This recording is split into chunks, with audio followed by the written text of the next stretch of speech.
welcome back to my channel. This video so nearly did not happen this week, and in fact I still haven't finished filming it, so you know what, maybe it still won't happen.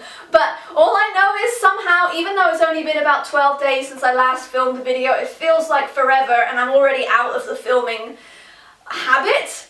And I promised myself this year that I was going to film a video a week, or at least post a video a week. But then I tried to reword that so that I was allowed to slack off this week, and I was going to say that instead my promise was more like, I have to post at least 52 videos this year, which would mean I would still be on track if I took a couple of weeks off, because last week I did my 7 Days of Beauty and the Beast series, so that was 7 videos instead of 1.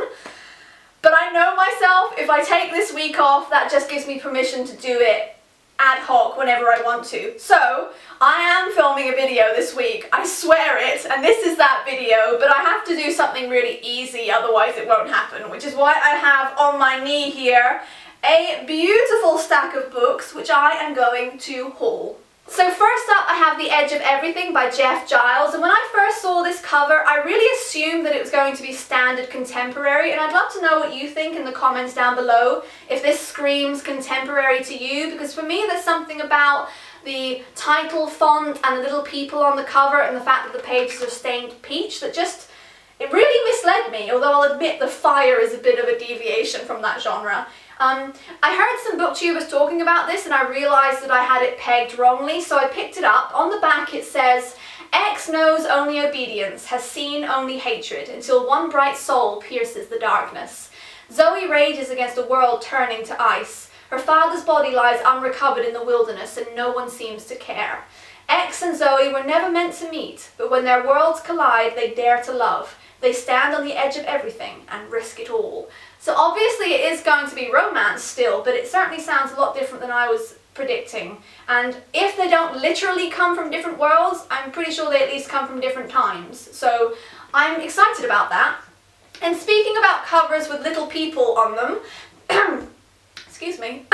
Sorry about that, I had an impromptu coughing fit. This is Unconventional by Maggie Harcourt, which some of you may have seen in my most anticipated releases of 2017 video. It's about a girl who is a self-confessed convention queen, and she just sort of constantly walks the fandom and geekdom convention loop with her clipboard, and one day she starts running into this young author called Aiden. She's called Lexi, and he drives her nuts in what I'm guessing is the best possible way, because it says on the back here, 6 conventions, a girl with a clipboard, a boy with 2 names, and one night that changes everything. I think this is going to be a really cute contemporary romance, especially as it's being hailed as the UK's answer to Rainbow Rowell by none other than Lucy the Reader, whom I adore. So this is going to be a great one. And I'm also really impressed with Usborne, because there's quite a lot of attention to detail, especially for a paperback in this. It's very well, another pineapple. It's very nicely done. So well done, Usborne. Then a complete about face, because this is an adult fiction by a Scottish author called Alasdair Gray. This is called Poor Things, and I saw this on Jen Campbell's channel, as a couple of others will I've had a few recommendations from her recently. This is Poor Things, and it's about, I'm a bit vague on it at the moment, it's about a guy who puts the brain of a baby into the baby's mother's head, and then I think he gets into a relationship with the mother's body with the baby's brain. I know, why did I feel the need to pick this up? I don't know, but it is the winner of the Whitbread Novel Award and the Guardian Fiction Prize, and it's Alasdair Gray, who is hailed, the greatest Scottish novelist since Sir Walter Scott, says Anthony Burgess. So, you know what, if Burgess says it, I'll believe it. So, putting that one over there. Then I also went to a couple of conferences last month, or this month, last month, I don't remember anymore, it's been a busy time, and I picked this one up. This is a proof copy, but it's a proof from 2011, so the proper one will be well out there by now. This is called Nothing by Jan Teller, and I got it mostly actually because it's got a quote from David Almond here, who wrote Skellig, which is one of my favourite children's books, and it says, bold, beautiful, terrifying, one of the greatest young adult books I have ever read. So it says here, Nothing matters. From the moment you are born, you start to die. The Earth is 4.6 billion years old. You'll live to be a maximum of 100. Life isn't worth the bother. So says Pierre Anton when he decides life has no meaning. He leaves his classroom, climbs a tree, and refuses to come down. His friends scramble to prove that there is a meaning to life by piling up their prized possessions. But as the heap grows, they realize they cannot give up the things that mean the most. Soon they are fighting as the sacrifices become more extreme. So I honestly feel like maybe this one sank without a trace when it came out because I haven't heard anything about it, but I think that sounds really good. I also picked up this one here, largely because it has a Border Terrier on the cover, and I used to have Border Terriers. This is called All the Galaxies by Philip Miller, also French flap, that sells a book for me. And I've forgotten what this is about. I just know about the dog on the cover. John Fallon is a disillusioned journalist on a failing Glasgow newspaper. After a second failed independence referendum, okay, very current, Scotland is in turmoil, having broken into a number of autonomous city-states. Okay, I completely know why I picked this one up, because I think this seems all very plausible, the events of this book, and particularly because it's beautiful. Adult fiction again. Then another Jen Campbell recommendation. This is Treats by Lara Williams, which is a collection of short stories about living in the 21st century, exploring the tyranny of choice, alienation, taxidermy, relationships, their aftermath, sexual ethics and self-navigation. Lara Williams is an unusually insightful, darkly wry and beautifully modern new voice. Then, oh goodness, Essays in Love by Alain de Botton, or Alain de Botton, I'm never quite sure how to say his name. This is about a relationship in the author's own life, sort of charting it from beginning to end, I think. A man and a woman meet over a casual conversation on a flight from Paris to London, and so begins a love story. From first kiss to first argument, elation to heartbreak, and everything in between. I actually meant to read this one for Valentine's Day, and I had this whole video series planned, but needless to say, that didn't happen, so let's hold out for next year. Back on the YA, I have a really hotly anticipated one here, The Hate You Give by Angie Thomas. I'm sure you've all heard about this one. I'm not sure if this has come out quite yet. I think it might be a few days to go yet. I have this because, as some of you know, I went to the London Book Fair, and I actually went up to the Walker stand to try my luck and see if I could get a copy of this. They said no to me, but they gave one to a friend of mine, so that was harsh, Walker. But my friend very kindly then passed it on to me after she had read it, and she really enjoyed it. It says here, 16-year-old Star lives in two worlds, the poor neighbourhood where she was born and raised, and her posh high school in the suburbs. The uneasy balance between them is shattered when Star is the only witness to the fatal shooting of her unarmed friend Khalil by a police officer. Now what Star says could destroy her community. It could also get her killed. So, very relevant reading there. I have A Quiet Kind of Thunder, by Sara Barnard, and I actually met Catherine Weber, who wrote Wing Jones. They were at the same signing along with two other authors actually, and I said to Catherine Weber that I was more interested in the US cover for Wing Jones, so could she just sign one of her postcards? And she was so lovely, and she did, and she wrote me a message. Really love that lady.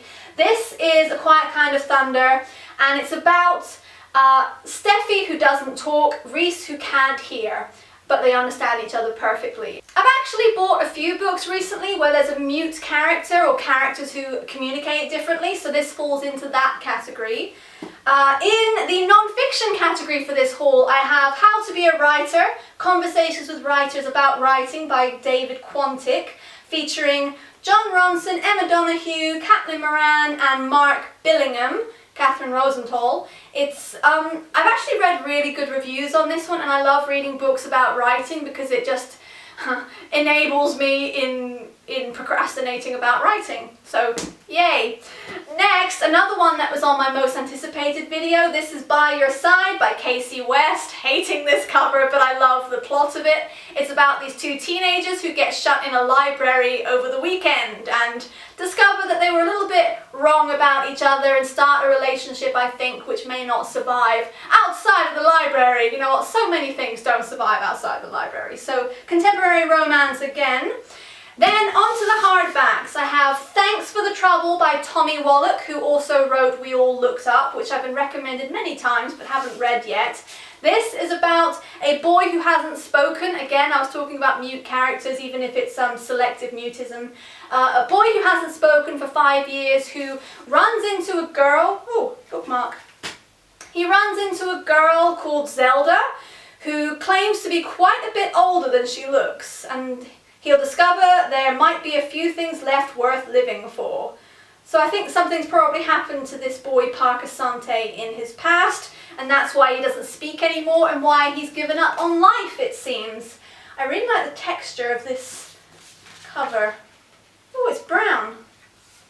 I don't know why that pleases me, but it does. Nice. Another hardback. Oh, I'm really excited about this one. Really excited. It's so short. This is less than 200 pages, like 160 pages. Yeah. This is Every Heart a Doorway by Seanan McGuire. This is set in our world, the real world, but it's about people who go away to places like Narnia or fall down the rabbit hole. It's about what happens to them when they come back to our world and can't cope with it, can't fit back in, can't sort of settle with their changed circumstances. And that just makes so much sense to me because I haven't read the Narnia books, but I've watched the films, and I always found the most depressing part about them was when the kids went back to their own time, their own world, and I just thought, oh, after all that magic, I don't think I'd cope. And apparently people don't cope in this book. There is also a sequel coming out in a couple of months. I've heard really great things and I'm really excited to read that one. I'm currently reading Wintersong by Jae-Jones. I have shown you this one, but I don't think I've hauled it yet. This is not a retelling of Labyrinth starring David Bowie, but it is sort of inspired by Labyrinth. It has a goblin king. It has a sister who has to venture to the underground to save her younger sister. And so far it's good, I think. And any excuse to show you my David Bowie Jareth Funko Pop. I love him so much.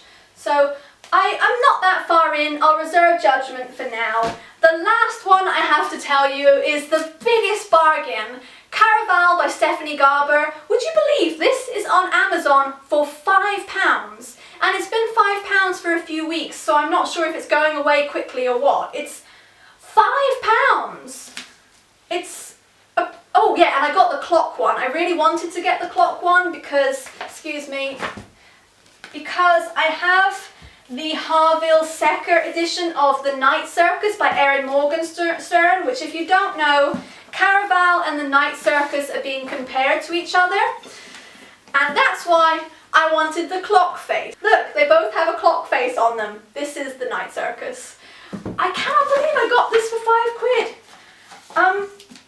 This is about a sort of interactive travelling performance called Caraval, which these two girls who live, I think, on an island, like quite a remote island with an abusive father, they've been longing to go to all their lives, and they finally get their chance and they run away to attend Caraval. But Caraval is interactive, and it turns out that one of the sisters is going to be the objective of the game. So the sister disappears and the other sister has to find her. I don't think you need me to tell you about this one because it's been everywhere and I am excited to read it. That's everything. I think this might be a very long video and I'm very sorry, but at least I filmed it. Yay me. Yeah, thanks very much for watching. Give this video a thumbs up if you liked it. Let me know what you thought of my new stash. Subscribe if you'd like to see the next video, guys. I hope to see you then. Bye.